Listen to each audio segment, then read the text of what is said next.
Hello again. In this segment, we're going to be talking about torque and angular momentum, and this is a lead-on from our previous segment on center of gravity and its effect on motion of bulky objects. Okay, now so far we've been talking about a very, very simple situation. Let's suppose we have a spherical object.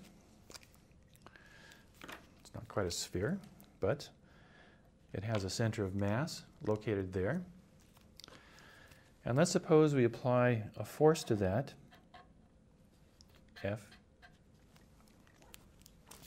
By Newton's laws, we're going to set that body in motion, and we're going to be imparting momentum to that object. And if we apply the force in line with the center of mass, the momentum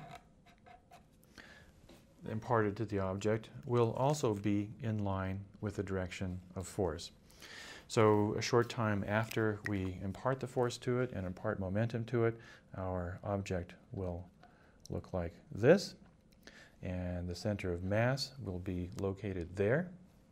This is supposed to be the same size, and that center of mass will have momentum. Now let's do something a bit more complicated. Forces don't always line up nicely with the center of mass. So let's take our object again. I'm going to make it a little bit bigger because I want to have some details in there. And let's say that we have a center of mass right here. But now, instead of applying the force directly in line with the center of mass, we apply the force up here somewhere. Well, obviously, we're not going to have the nice simple translocation, or what's called translation, of this body by this nicely inline force. Instead, the force is going to be acting through a point right there that's located some distance from the center of mass. This distance right here, this object right there, has a special name. It's called the moment arm. And the force in this instance is going to be acting through the moment arm. Now, there's inertia that is embodied in the center of mass, but there's also inertia that is embodied at the point where the force is acting. And when that happens, you're going to have two things operating. You're going to have some translational motion there, but you're also going to have a rotational motion imparted to this. And so if we put a little mark, for example, on our object, and we look at it a short time later, it's going to look like this. It's going to be the same size, unlike our previous mistake. The center of mass will be right there, but now our mark is going to be right there. So not only has there been a translation of the center of mass, but there's also been a rotation of the object as well.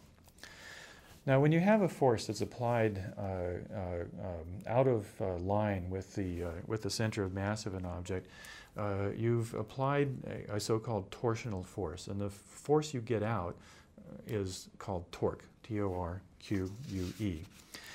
And we'll speak in a moment about how torque relates to the kinds of kinetic energies that you get out of setting objects in motion.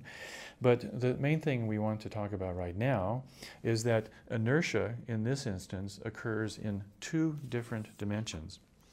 You have translational momentum,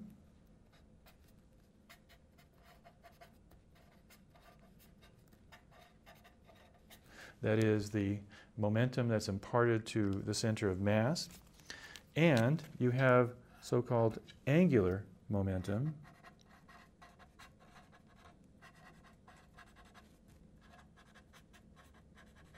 which refers to how rapidly the mass embodied in the bulky object is rotating about the center of mass. Now, there's some complicated mathematics that we can use to be able to describe this. We're not really going to go into that in any great detail. It's most important to realize that when you're talking about momentum of real objects, usually there's some combination of translational momentum and angular momentum that is imparted to those objects.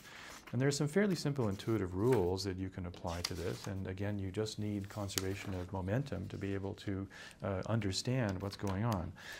If you are curious, then you can get into the mathematics of it so you can analyze it quantitatively, but we don't need that to be able to really understand intuitively what's happening. So let's take the motion of a body. And again, we have our center of mass right there. And let's say that we have a force acting in line with the center of mass, just like we had before. Okay. All the momentum that is imparted to that object is going to be translational momentum. So if we draw, let me just get my right color here. If we draw this momentum as a vector, the translational momentum is going to be an arrow of a magnitude that's proportional to the momentum. In this instance, there's going to be no angular momentum because you've had no moment arm or force applied through a moment arm to set the object spinning. And so if we build a table for translational momentum or angular momentum, all the momentum is going into translational momentum and none of the momentum is going into angular momentum. Now suppose we take our object. And again, this is supposed to be the same size. Use your imagination. Center of mass there. And now we apply a force to this point right here. And in this instance, we have a short moment arm. What's going to happen then is that you're going to have a small angular momentum applied to this object, but you will have a large translational momentum. So if we continue with our table here, we'll have less translational momentum, but we'll have some small degree of angular momentum. Why? Because we have the force operating over a short moment arm, and the amount of angular momentum that's imparted depends upon the length of the moment arm. Let's now take another object, again, same size, center of mass there. But now let's make the moment arm the edge of the object. We apply the force at the edge of the object. The moment arm is the radius of the object. And what's going to happen then is that all the momentum is going to be angular and none of it is going to be translational. So if we continue our table right here, all the momentum will come in the angular form. Now there's this conservation of momentum. There's a certain force that's being applied to this. This is imparting a certain momentum to the object as a whole. But depending upon where the force is applied with respect to the center of mass, you can get varying combinations of purely translational motion, purely angular motion, or a combination of angular and translational momentum. And this will be important when we talk about the movement and motion of real objects that you find in the real world. Okay, well, that's all for now, and we will see you in another segment.